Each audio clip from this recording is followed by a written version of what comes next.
SIR विरोधी ममता बनर्जी और Stalin को गौरव भाटिया ने जमकर धोया।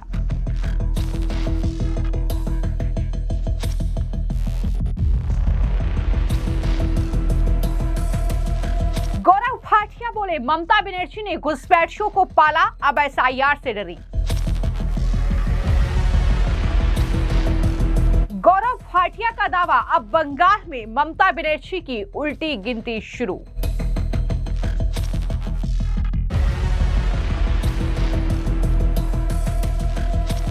ममता बनर्जी की पूरी राजनीति सांप्रदायिक और घुसपैठियों के वोट पर टिकी बीजेपी। ममता बनर्जी की पूरी राजनीति सांप्रदायिक और घुसपैठियों के वोट पे आधारित है। पश्चिम बंगाल में एसआईआर की प्रक्रिया चल रही है, लेकिन ममता बनर्जी से लेकर उनकी पार्टी के तमाम नेता इस एसआईआर का पुरजोर विरोध करते हुए चुनाव आयोग पर गंभीर आरोप लगा रहे हैं। इस बीच बीजेपी के प्रवक्ता गौरव भाटिया ने ममता बनर्जी से लेकर स्टालिन पर जमकर प्रहार किया और उन्हें मुंहतोड़ जवाब भी दिया है। गौरव भाटिया ने ममता बनर्जी पर घुसपैठियों को पालने और उनका वोट बैंक के लिए इस्तेमाल करने का आरोप लगाया। गौरव भाटिया ने बाकायदा एक प्रेस कॉन्फ्रेंस की, जिसमें उन्होंने ममता बनर्जी और उनकी पार्टी के नेता किस तरीके से हिंदू विरोधी हैं, क्या उनकी मानसिकता है, इसको लेकर भी पूरी जानकारी दी और कहा कि ममता बनर्जी की पूरी राजनीति सांप्रदायिक आधार और घुसपैठियों के वोट बैंक पर टिकी रही है। इसी वजह से ममता बनर्जी सोच रही हैं कि जिन घुसपैठियों को उन्होंने वर्षों तक बसाए रखा, संरक्षण दिया, प्रमाण पत्र दिलाए ताकि चुनाव में वो उनके पक्ष में मतदान करे, लेकिन अब वही घुसपैठिए एसआईआर के कारण भागने की स्थिति में आ गए हैं। क्या कहा गौरव भाटिया ने ममता बनर्जी पर हमला बोलते हुए, जरा सुनिए। और सरकार भारतीय जनता पार्टी की बनेगी। ममता बनर्जी की पूरी राजनीति सांप्रदायिक और घुसपैठियों के वोट पे आधारित है।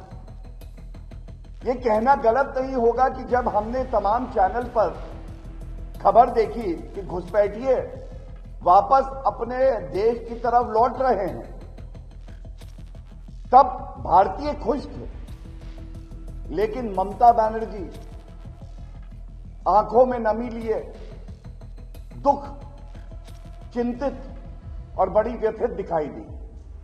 और ये ऐसा इसलिए है क्योंकि ममता बनर्जी सोच रही है, मैंने तुम्हें पाला पोसा, झूठे प्रमाण पत्र दिए कि समय आएगा तो ये घुसपैठिए मेरे लिए वोट करेंगे, लेकिन अब जब चुनाव का समय है तो तुम जा रहे हो। उनको ये नहीं पता कि दृढ़ संकल्प है आदरणीय प्रधानमंत्री श्री नरेंद्र मोदी जी की सरकार का, जैसा गृह मंत्री श्री अमित शाह जी ने कहा कि भारत में केंद्र सरकार और प्रदेश की सरकार भारत के नागरिक चुनेंगे, कोई घुसपैठिया नहीं।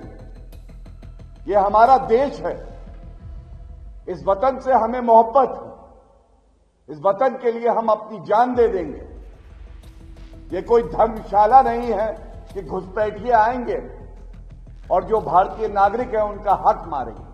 सिर्फ इतना ही नहीं, गौरव भाटिया ने इस दौरान एक वाकया भी याद दिलाया। उन्होंने बताया कि किस तरीके से ममता बनर्जी को जय श्री राम के नारे से चिढ़ है, किस तरीके से वो जय श्री राम का नारा सुनकर भी भड़क गई थी। चमड़ी उधेड़ने तक की धमकी ममता बनर्जी की तरफ से दी जा रही थी और ममता बनर्जी के हिसाब से दरअसल जय श्री राम जिसने कहा, और दूसरी तरफ जब उनसे पूछा जाता है कि ये घुसपैठी हैं तो कहती हैं कि इनको कोई हाथ ना लगाए। यानी यहाँ पर वो घुसपैठियों का खुलकर समर्थन करती हैं, उन्हें घुसपैठिया ही मानने से वो इनकार करती हैं, लेकिन किस तरीके से जय श्री राम के नारे से चिढ़ जाती हैं, इस बात का जिक्र भी उनके जरिए किया गया। क्या कहा, सुनिए। ये ममता बनर्जी के वक्तव्य हैं। एक भाई ने जय श्री राम का नारा लगाया पश्चिम बंगाल में।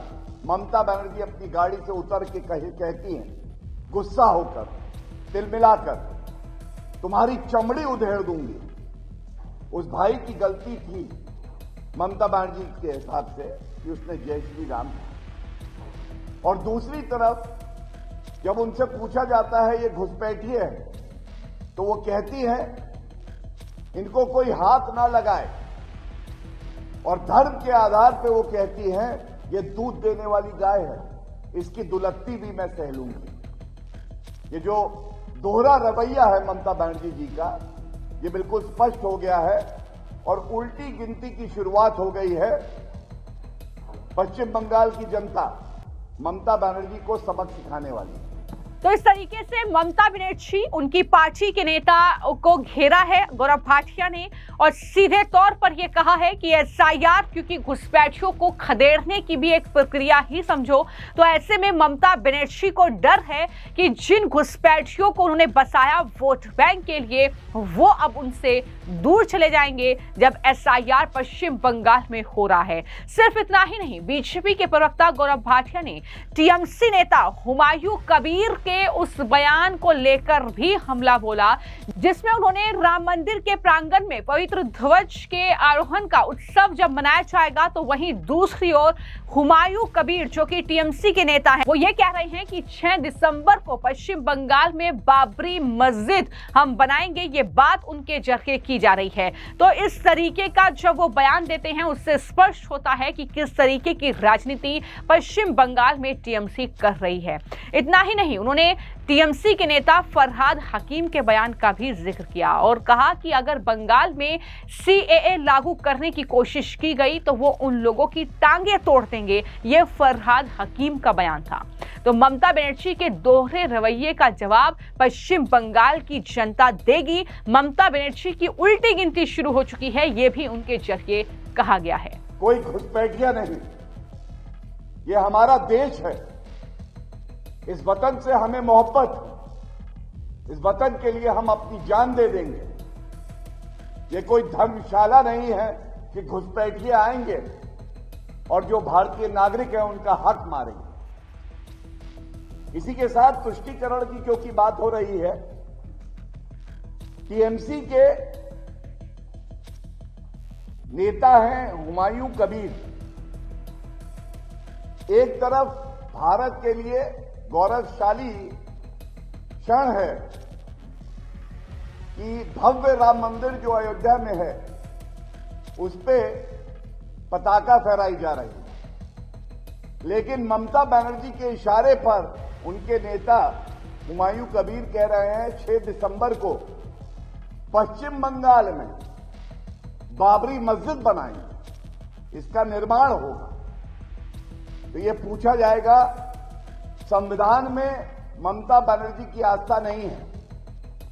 वो एनआरसी जब लागू होता है तो कहती हैं कि एनआरसी हुआ तो देश में गृह युद्ध हो जाएगा। उनके नेता फरहाद हकीम जो भारत को पश्चिम बंगाल में एक जगह को कहते हैं ये मिनी पाकिस्तान है, वो डरा रहे हैं कि बीजेपी वाले अगर आए पश्चिम बंगाल तो हम टांग तोड़ देंगे। और इसी तरह से अब हम देखते हैं किस तरह से हिंदू विरोधी होकर तुष्टीकरण कर रहे हैं। तो ये तो पश्चिम बंगाल में जिस तरीके की सियासत गरमाई हुई है, जिस तरीके से लगातार वार पलटवार का दौर एसआईआर को लेकर चल रहा है, लेकिन वहीं पर हम देख रहे हैं कि हाल ही में तमिलनाडु के डिप्टी सीएम उदयनिधि स्टैलिन का एक और हिंदू विरोधी या सनातन विरोधी बयान देखने को मिला, जहां उन्होंने संस्कृत भाषा को एक मृत भाषा करार दिया। और अब उसी को लेकर जो है वो गौरव भाटिया ने हमला उदयनिधि स्टैलिन पर भी बोला, उन्हें भी जवाब दिया और कहा कि वो केवल हिंदुओं से नफरत करने के लिए जाने जाते हैं और वही काम वो कर रहे हैं। क्या जवाब उदयनिधि स्टैलिन को गौरव भाटिया ने दिया है, जरा सुनिए। डीएमके नेता उदयनिधि स्टैलिन जो केवल हिंदुओं से नफरत करने के लिए जाने जाते हैं, जिनका वक्तव्य है हिंदुत्व और हिंदू डेंगू मलेरिया की तरह है, ये रोग है। जब ये वक्तव्य दिया गया जो करोड़ों सहिष्णु देशभक्त हिंदू हैं, उनकी भावनाएं आहत हुई। अब दोबारा हिंदुओं को गाली देते हुए, हमारी संस्कृति को गाली देते हुए उदयनिधि स्टालिन कह रहे हैं कि संस्कृत एक मृत भाषा है। वो भूल जाते हैं हमारी संस्कृति, हमारे धार्मिक ग्रंथों की कोई आधारशिला है। करोड़ों हिंदुओं की आस्था की बुनियाद अगर कुछ है तो वो संस्कृत भाषा है। ये घटिया घिनौना मजाक उदयनिधि स्टालिन हिंदुओं की भावनाओं को आहत करने के लिए करते हैं और बार बार करते हैं। ये क्या है उदयनिधि जी, आप बताइए, हम जानना चाहते हैं। और ये कहना गलत नहीं होगा, आदरणीय प्रधानमंत्री श्री नरेंद्र मोदी जी ने अपनी सकारात्मक राजनीति से जहां विकास और अखंडता को आगे बढ़ाया है, वो एकजुटता का प्रतीक बन गए हैं।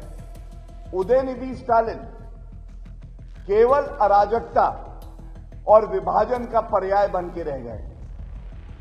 और ये तब है जब इससे पहले हिंदुओं की भावनाएं आहत करने के लिए माननीय सर्वोच्च न्यायालय ने डीएमके नेताओं को फटकार लगाई कि इस तरह के अनर्गल बयान जो एक वर्ग विशेष की भावनाओं को आहत करते हैं, इसे कतई नहीं दिया जाना चाहिए।